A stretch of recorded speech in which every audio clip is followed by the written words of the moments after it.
새벽 5시에 눈을 떠서 밥 짓고 아이들 학교 보내고 남편 뒷바라지하고 일터에서 허리 한번 제대로 못 펴고 수십 년을 달려오셨죠. 그 시간 동안 단 한 번도 내가 먼저인 적이 없었습니다. 언제나 가족이 먼저였고 자식이 먼저였고 남들의 시선이 먼저였습니다. 그렇게 살다 보니 어느 날 문득 거울 앞에 서게 됩니다. 주름진 눈과 희끗희끗한 머리카락, 그리고 왠지 모를 허전함. 이게 내가 원하던 삶이었나 하는 물음이 가슴 한켠에서 조용히 올라옵니다. 그 물음이 한 번쯤 올라온 적 있으신가요? 오늘 이 영상은 그 물음에 대한 솔직한 답입니다. 80세를 넘긴 어른들이 임종 직전 가장 많이 꺼내는 말은 그때 더 벌걸이 아니었습니다. 그때 그러지 말걸, 그때 그 사람한테 좀 더 잘할걸, 그때 나를 조금만 더 챙길걸 이었습니다. 성공의 후회가 아니었습니다. 관계의 후회, 삶의 방식에 대한 후회, 그리고 자신을 너무 오래 뒤로 미뤄온 것에 대한 후회였습니다.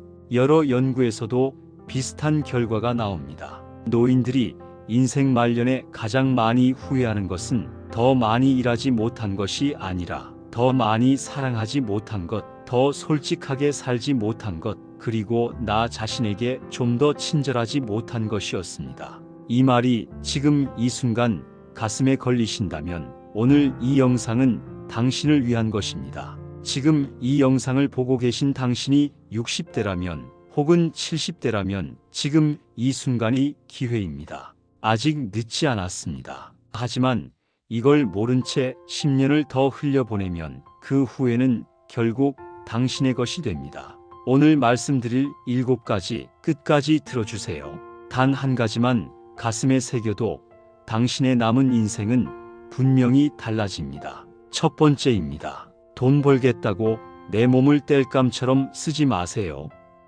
경기도 수원에 사시는 68세 박순자 씨 이야기를 먼저 해드릴게요. 박 씨는 50대 내내 자식 대학 등록금을 마련하겠다며 무릎이 시큰거려도 병원을 미뤘습니다. 조금만 더 버틸 수 있다고, 나중에 가면 된다고 스스로를 달랬죠.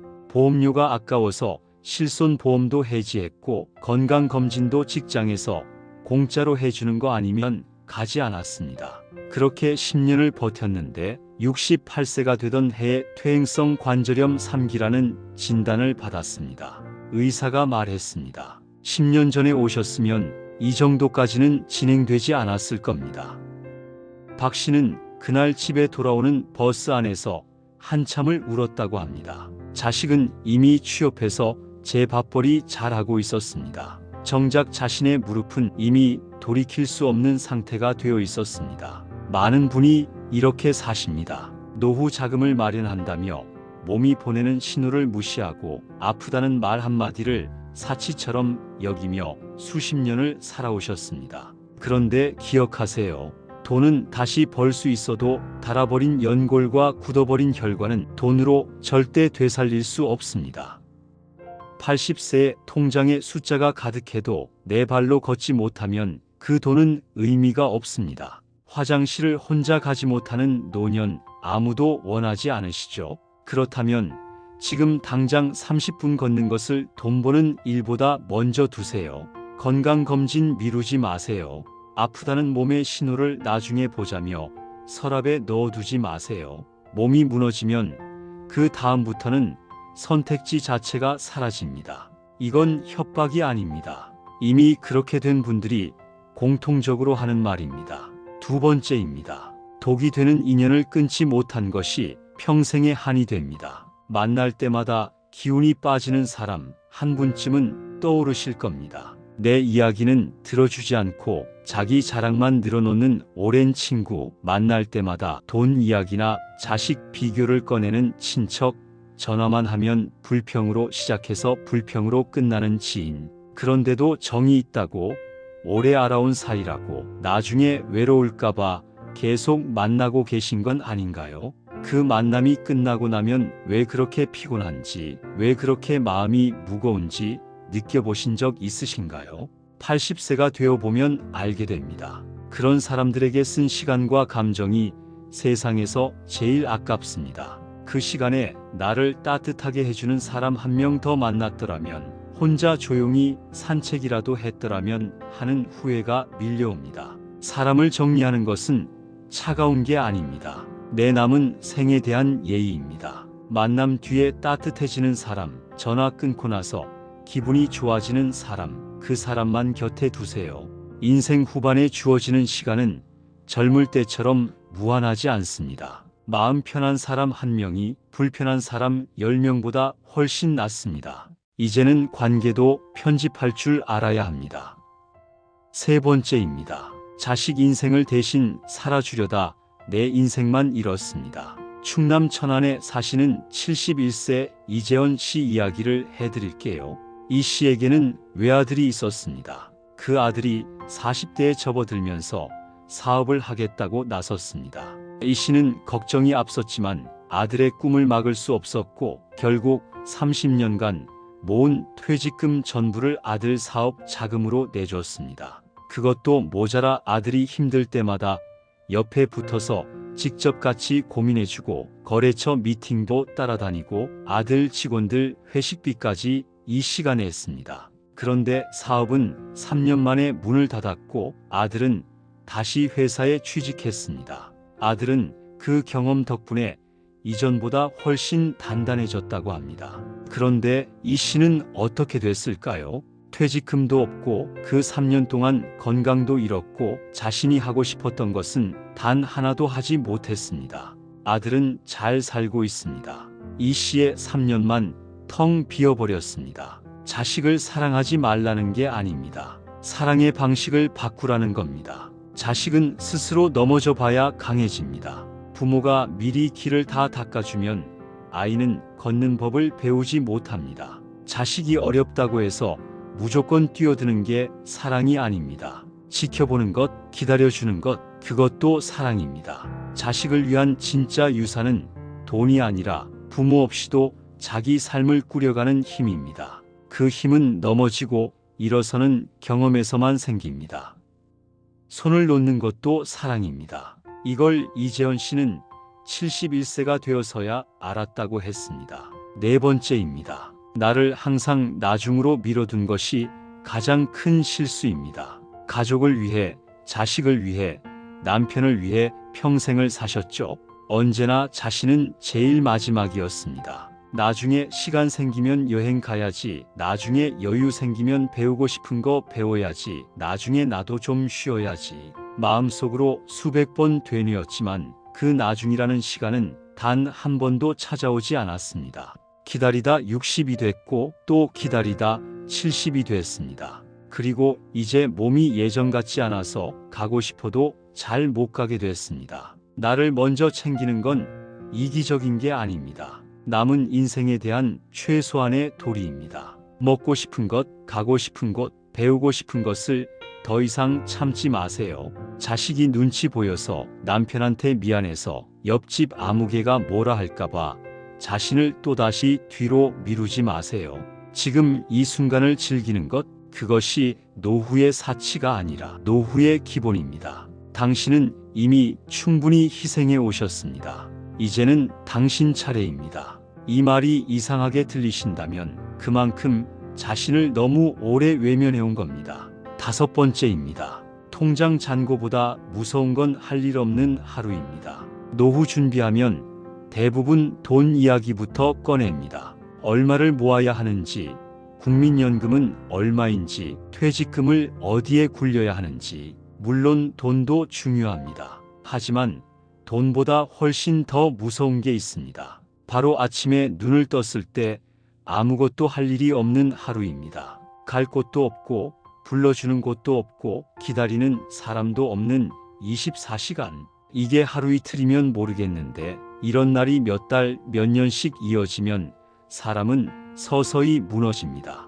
은퇴 후 2년 안에 건강이 급격히 나빠지는 경우가 많다는 연구 결과가 있습니다. 몸의 병이 아닙니다. 내가 쓸모없다는 감각, 존재감의 상실, 그 감각이 사람을 병들게 합니다. 돈이 안 되는 일이라도 좋습니다. 잘하지 않아도 됩니다. 그냥 내가 여기 있다는 걸 느낄 수 있는 무언가를 만드세요. 매주 나가는 취미 모임 하나, 정기적으로 만나는 사람들 하나, 작은 텃밭 하나, 동네 도서관에서 하는 강좌 하나, 그것이 당신의 노년을 살립니다. 몸이 살아있어도 의미가 없으면 삶은 이미 멈춘 것과 다름없습니다. 하루를 설계하세요. 내일 아침 일어났을 때 가야 할 곳 하나만 있어도 그 하루는 완전히 달라집니다. 6번째입니다. 용서를 미루다 마음의 암을 키웠습니다. 지금 이 순간 가슴 속에 미워하는 사람이 있으신가요? 생각만 해도 가슴이 답답해지는 사람, 그 사람 이름이 떠오르면 저절로 한숨이 나오는 사람, 몇 년째 혹은 몇십 년째 그 원망을 품고 사는 분들이 계십니다. 그 사람이 잘못한 게 맞을 수 있습니다. 당신이 억울한 것도 맞습니다. 그 감정은 충분히 이해됩니다. 그런데 한 가지만 물어볼게요. 지금 그 원망으로 가장 고통받고 있는 사람이 누구입니까? 상대방이 아닙니다. 바로 당신입니다. 누군가를 오래 미워한다는 것은 내가 독약을 마시면서 상대가 죽기를 바라는 것과 같습니다. 상대는 아무렇지 않게 제 삶을 살고 있는데 당신의 밤잠은 그 사람 때문에 설칩니다. 좋은 날 풍경을 보면서도 그 사람 생각이 불쑥 올라와 기분을 흐립니다. 오랜 친구를 만나는 자리에서도 그 이야기를 꺼내게 됩니다. 그 에너지가 얼마나 아깝습니까? 용서는 상대를 위해서 하는 게 아닙니다. 내 밤을 편히 자기 위해, 내 남은 날들을 가볍게 살기 위해 하는 것입니다. 내려놓으세요. 그래야 당신이 비로소 삽니다. 7번째입니다. 죽음을 외면하느라 오늘을 제대로 살지 못했습니다. 죽음 이야기를 꺼내면 불편하시죠? 재수 없다며 화제를 돌리고 싶으시죠? 그런데 한번 생각해 보세요. 끝을 알지 못하는 사람이 어떻게 오늘을 제대로 살 수 있을까요? 마감이 없는 일을 사람들은 언제나 미룹니다. 인생도 마찬가지입니다. 언젠가는 가겠지 하고 막연하게 생각하면 오늘 하루가 흐릿해집니다. 오늘 해야 할 말을 내일로 미루고, 오늘 만나야 할 사람을 다음 달로 미루고, 오늘 해야 할 화해를 또 뒤로 밀게 됩니다. 죽음을 미리 준비하고 정리한 사람일수록 오늘을 더 선명하게 삽니다. 어떻게 마무리할지, 누구에게 어떤 말을 남길지, 내 것들을 어떻게 정리할지 생각해 본 사람에게는 두려움이 아니라 오히려 여유가 생깁니다. 해야 할 말을 미루지 않게 됩니다. 중요한 사람과의 시간을 소홀히 하지 않게 됩니다. 준비된 마지막은 가족에게는 사랑이 되고 자신에게는 품격이 됩니다. 죽음을 외면하지 마세요. 죽음을 똑바로 볼 수 있는 사람이 오늘을 가장 잘 삽니다. 지금까지 7가지를 말씀드렸습니다. 몸을 먼저 챙겨야 한다는 것, 독이 되는 인연은 정리해야 한다는 것, 자식 인생을 대신 살아주지 말아야 한다는 것, 나를 더 이상 나중으로 밀지 말아야 한다는 것, 할 일 있는 하루를 직접 설계해야 한다는 것, 오래된 원망은 나를 위해 내려놓아야 한다는 것, 그리고 죽음을 직시하는 사람이 오늘을 가장 잘 산다는 것. 이 7가지는 누군가의 조언이 아닙니다. 80세를 넘긴 어른들이 눈물로 되짚어낸 인생의 정답입니다. 그분들은 하나같이 이렇게 말합니다. 알고 있었는데 안 했다. 머리로는 알았는데 몸이 움직이지 않더라. 그게 제일 후회된다. 지금 당신은 그 정답을 미리 보고 있습니다. 알고도 아무것도 바꾸지 않으면 10년 뒤 당신도 같은 말을 하게 됩니다. 그때 가서는 이 영상을 다시 볼 수가 없습니다. 오늘 7가지 중에서 가슴을 가장 세게 치는 것 하나만 고르세요. 그리고 오늘 딱 하나만 바꾸세요. 30분 걷거나, 마음 불편한 사람 전화를 한 통 덜 받거나, 오래 미뤄온 여행지를 오늘 검색만이라도 해보거나, 오래 원망하던 사람 이름을 가슴 속에서 조용히 지우거나, 거창하게 바꾸지 않아도 됩니다. 작은 하나가 10년을 바꿉니다. 오늘의 선택 하나가 80세의 당신이 후회하는 목록에서 하나를 지워줍니다. 완벽하게 살 필요 없습니다. 다만 후회는 조금만 덜 남기며 사세요. 당신은 이미 충분히 잘 살아오셨습니다. 너무 오래 남을 위해 사셨습니다. 이제는 당신 자신을 위해 사셔도 됩니다. 그게 죄가 아닙니다. 그게 지금 이 시간이 당신에게 주는 가장 큰 선물입니다. 오늘 영상이 마음에 닿으셨다면 구독 버튼과 좋아요를 눌러주세요. 그리고 오늘 가장 마음에 걸린 항목이 무엇인지 댓글로 남겨주세요. 여러분의 이야기가 또 다른 누군가에게 힘이 됩니다. 혼자 간직하지 마시고 소중한 분들과 이 영상을 나눠주세요. 지금 옆에 계신 배우자분께, 오랫동안 연락 못한 친구분께 이 영상 링크 하나 보내드리는 것도 오늘의 작은 시작이 될 수 있습니다. 끝까지 함께 해주셔서 진심으로 감사드립니다.